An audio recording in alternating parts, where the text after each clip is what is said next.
Assalamualaikum warahmatullahi wabarakatuh. Bismillah, walhamdulillah, wassalatu wassalamu ala rasulillah, wa ala alihi wa sahbihi wa mawalah. Amma ba'd. Allah berfirman dalam Al-Quran, A'udzu billahi minasyaitonirrajim. Man amila sholihan min dzakarin aw unsa wa huwa mu'minun falanuhyiyannahu hayatan thayyibah wa lanajziyannahum ajrahum bi ahsani ma kanu ya'malun. Siapa yang mengerjakan kebajikan, baik laki-laki maupun perempuan, sedangkan dia seorang mukmin, sungguh kami pasti akan berikan kepadanya kehidupan yang baik, dan akan kami beri balasan dengan pahala yang lebih baik daripada apa yang selalu mereka kerjakan. Quran Surat An-Nahl ayat 97 tersebut merupakan dasar yang menginspirasi risalah perempuan berkemajuan, di mana terdapat persamaan derajat antara laki-laki dan perempuan dalam berbuat baik. Quran Surat An-Nahl ayat 97 tersebut juga mendorong para perempuan untuk meraih ilmu pengetahuan dan teknologi, berkiprah di ruang publik, mengaktualisasikan segenap potensi fikir, zikir, dan amal, mengukir peradaban di seluruh aspek kehidupan untuk mewujudkan masyarakat dan bangsa yang maju, adil, makmur, bermartabat, dan berdaulat. Adapun dasar akhlak kita adalah sebagaimana tertuang di dalam Al-Quran, laqad kana lakum fi rasulillahi uswatun hasanah liman kana yarjullaha wal yaumal akhir wa dzakarallaha katsira. Sungguh pada diri Rasulullah benar-benar ada suri teladan yang baik bagimu, yaitu bagi orang-orang yang mengharap rahmat Allah dan kedatangan hari kiamat, serta yang banyak mengingat Allah. Akhlak karimah merupakan wujud kesempurnaan iman. Sebagaimana sabda Rasulullah, orang mukmin yang paling sempurna imannya ialah yang paling baik budi pekertinya. Rasulullah sebagai panutan utama seorang muslimah berkemajuan memiliki akhlak yang agung sebagaimana yang diberikan predikatnya langsung dari Allah Subhanahu wa taala. Misi risalah Nabi Muhammad SAW adalah untuk menyempurnakan akhlak. Akhlak pada hakikatnya merupakan sifat yang tertanam dalam jiwa yang menimbulkan perbuatan-perbuatan yang muncul secara spontan jika diperlukan, bersifat konstan dan tidak temporer, tanpa memerlukan pemikiran atau pertimbangan terlebih dahulu seperti divalidasi begitu, dan tidak memerlukan dorongan dari luar. Iman yang tertanam dengan kuat dalam diri seseorang, maka ia akan menjadi muslimah yang bertakwa, yang akan menjalankan ajaran Islam dalam seluruh aspek hidup, sehingga tidak hanya dalam ritual semata. Hasilnya, pengamalan itu akan melahirkan akhlak mulia dan terpuji, dan puncaknya akan melahirkan sikap ihsan.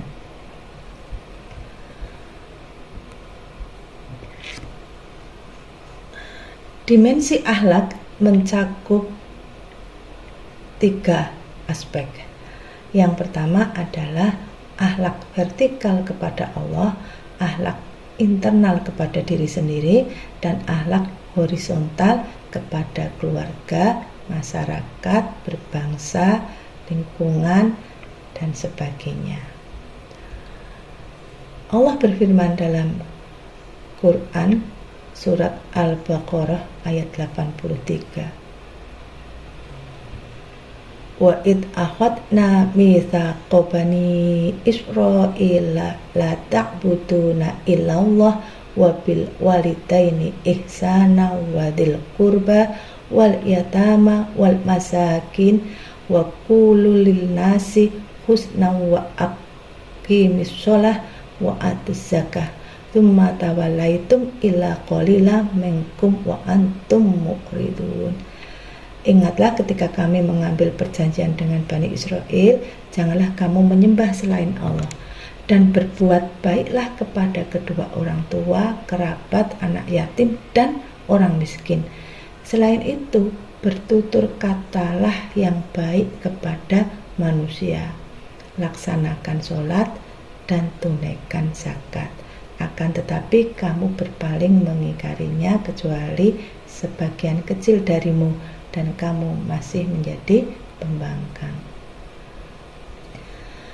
Akhlak kepada Allah, kita mengakui bahwa Allah adalah satu-satunya zat yang wajib kita sembah. Hanya kepadanya kita mengabdi, hanya kepadanya kita tunduk dan patuh. Hanya kepada Allah lah kita menerima ketentuan-ketentuannya, dan bersyukur juga hanya kepada Allah.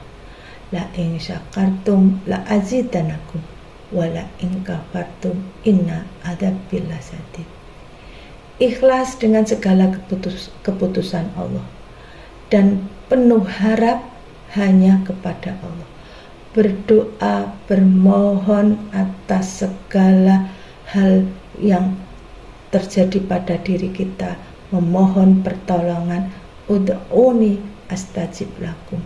Betul-betul berdoa pada Allah, niscaya Allah akan mengabulkan. Cinta kita kepada Allah dibuktikan bahwa apapun yang kita lakukan, luruskan niat, ikhlaskan niat bahwa semata-mata hanya untuk mengabdi kepada Allah. Semoga kita bisa menjadi hamba-hamba yang memiliki akhlak terpuji di hadapan Allah Subhanahu wa ta'ala. Akhlak kepada Rasulullah. Allah memerintahkan kepada kita untuk mengucapkan selawat atau bersolawat kepada Rasul.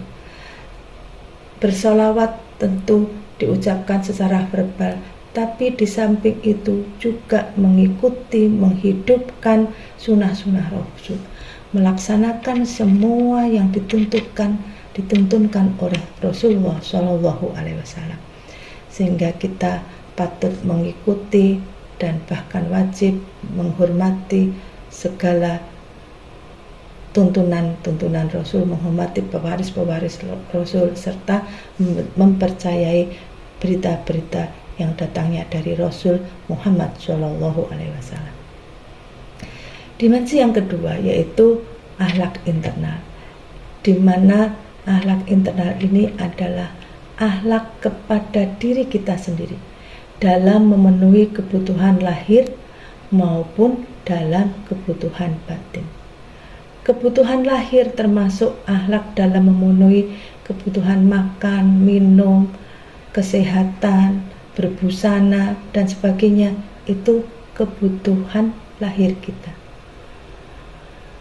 Acap kali mungkin saking sibuknya para ibu-ibu sampai melupakan makannya, melupakan tidurnya, kurang makan, kurang tidur.